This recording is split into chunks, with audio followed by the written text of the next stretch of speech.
I started studying music when I was very young, when I was 6 actually, and I played violin for a long time, and it all happened very quickly. I was finishing high school and I thought, I wanted to try something else.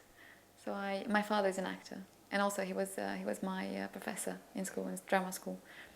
I have a very good relationship with my parents, and my father is one of my best friends, and I can talk to him about anything.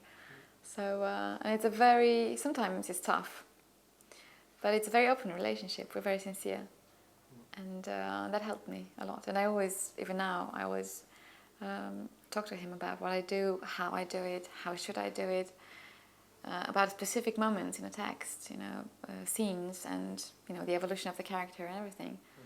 I need his help. He's always there with me, so I even if I don't talk to him all the time, for every scene, he's my Jiminy. He told me he taught me so many things that I can hear his voice, when I'm doing something. I know what he would say, so and I trust this voice a lot. But I did talk to him about what I was doing and how I felt about it, but he's human as well, so he doesn't have all the answers, but he has questions, and that I have to find the answers. Because I was his daughter, everybody thought that I was okay, and actually nobody gave me advice about what should I choose, and I had to find something. I had to start and work on it, and to work with a set designer, and to work on the soundtrack, and to do all these things, because I was the daughter.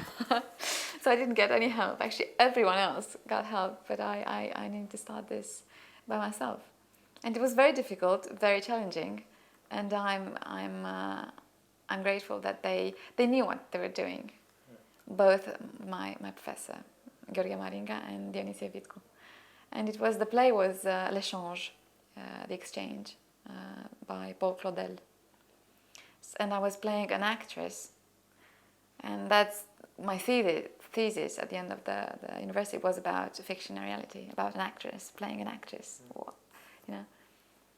But in Romania, you have to go to the university and study theatre and film in order to become an actor, to be able to play in a theatre with a theatre company. And so that's what I did for 4 years.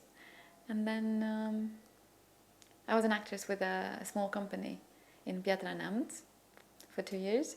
And then I moved to Bucharest, where I still am with the Bulandra theatre company. And then I met David Yates and Derek Wax in 2004. I auditioned for Sex Traffic back in Bucharest, and they decided that I was going to be Elena in their film. So here I am. And then it all, went on. And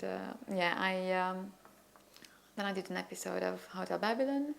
Then I auditioned for Theatre de Complicité, for Measure in 2006, and I stayed with them for 7 months for a tour, the world tour, and then for another 2 months at the National Theatre. And then I decided to come and live here, and then Cristian wrote a script, and then he called me, and I decided to start this project with him. Next morning we were on the phone at 7 o'clock. Here it was 7 o'clock, for him it was 9 o'clock. But it wasn't early because I needed to talk about it. I had so many questions, and I already, reading it, I started to see it. And it doesn't always happen. I was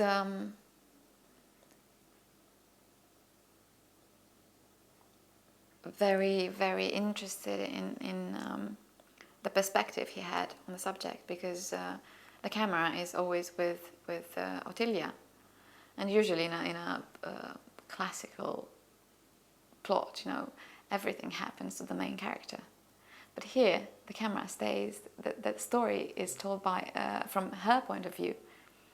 And she's parallel, in a way, her life is parallel with all the details, the abortion, all that happens to Gabita becomes secondary to the journey of Ottilia, who's one who understands,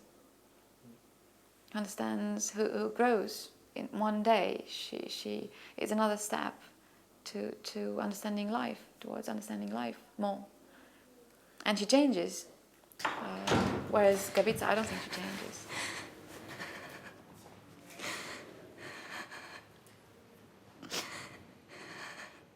We know what Ottilia knows, but he doesn't.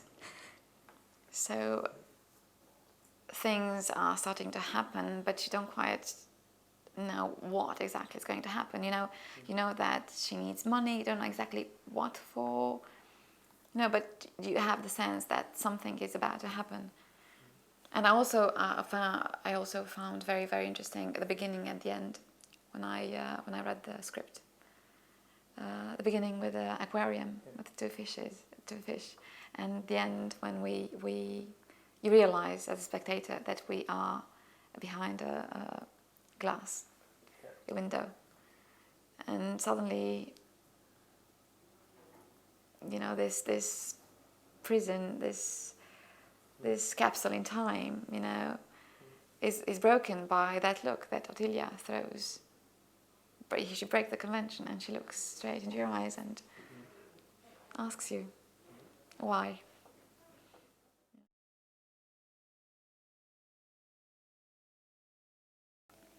We communicate a lot without words, actually. We feel each other, and even if he is in the next room and he's watching the monitor, it's strange. It might, seem weird, but it's we have this connection, and with Oleg as well, Oleg Mutu, the DOP. I had this connection. He didn't have to tell me anything. I knew exactly where I was, where should it be, and he's very calm, and he gives you the impression that you have all the time in the world, and that's very important. And you're very quick when you have this impression. You relax, so you go and explore things, and but the text was alive, and he knows how to listen. So he listened to every one of us, and of course a film can never belong to one person. It doesn't belong to me, it doesn't belong to him, it doesn't belong to Oleg, to Vlad, or to Laura, It's all of us. It's this. It was born, if one of us was missing, it wouldn't have been the same. It wouldn't be the same, the film, without one of us. But it was a process in which we permanently were exploring for things and searching for the right thing to say, and we constantly tried to minimize this distance between the word and its meaning. It's very difficult to go to the essence. Words, for some reason, sometimes are against what you want to play. It's very difficult sometimes to articulate what you really want to play, or sometimes you play against the words you're saying. So he's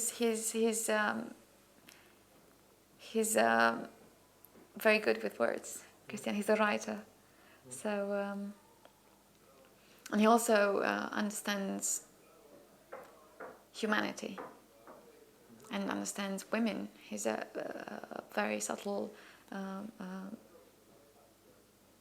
Psychology is amazing, because he understands this delicate web, of yes and no's and maybes, and it's very difficult for a man, I think, to understand what a woman goes through when she finds out that she's pregnant, when she has to take a decision to. It's impossible to know. Really. You know, it's something. It happens inside your body as well. It's not only, you know, affecting your appearance. It's something. Chemical reactions are going on. It's very, very complex and complicated, and that's why, you know, you don't know what you feel about Gabica, because she's not the negative character. She's not necessarily a positive one, but it's this ambiguity, you know.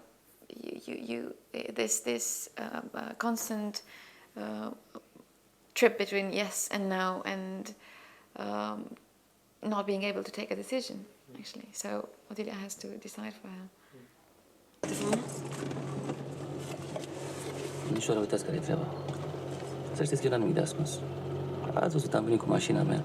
Puteți să luați numărul dacă vreți. Că dacă e, oricum deja e târziu. Dar vă spun un lucru. În chestia asta se merge pe încredere. Și de asta We're lucky to have such a chemistry between all of the members of the team. Everyone was there 18 hours a day. You know, it was not very easy, but we did talk a lot, and not only him, not only Vlad, but the makeup artists, the people from the technical team. You know, they all, you could see in their eyes that they recognize. They have memories. They want to share memories, and we asked them, and you know, every detail is very important. So we learned so much from the people we worked with. But yes, we had the most wonderful atmosphere, and it wasn't heavy for some reason. Everyone was happy doing it. It was this catharsis, you know, going on. We were open, and we experienced a kind of cleansing. And I think that the spectators in Romania experienced the same thing. Since they came and spoke, they felt the need to speak with us about after every show. We had women and men coming to us, considering us as their confessors, and telling us secrets they maybe didn't tell anyone before. This was so touching. Sometimes you don't know how to take it because it's very difficult to listen to. It's a heavy way to take, you know, to take in. But yes, we had to talk to them. We had to listen. And then you realize the huge responsibility that you have as an artist, to be their voice, you know. We didn't know how public would react. It was the first screening with public, so it was just a story, you know, a small story from a corner of the world. You never think that it's going to have such an impact. But this proves that important stories, you know, that people have the same. They need to speak about the same things, no matter where they are from. They find themselves in the same. They have the same values, the same. There's a collective subconscious, you know, we always relate to, and when art touches these values and ideas, eternal, you know, ideas. People will always react to them and pay attention. It was this, as I said, this whole environment which brought us to create this together. So I will never know which was my idea, which was his idea, which was Vlad's idea. No, we were on a constant dialogue. We needed to communicate, and it was because we're so passionate about this story and about telling it, and we felt the need to tell it. For me, it was very important too. It was my first feature film and my first film in Romanian. But there are other stories to be told, you know, waiting there somewhere in a corner of the world. It's hard for me to take everything in. I haven't realized what happened. So for me, it couldn't possibly be the end, because I don't really understand what's happening. You know, it's all overwhelming, and I need to be to keep the distance from the all that echo that the film had, just to be able to talk about it and to be clear, you know, and to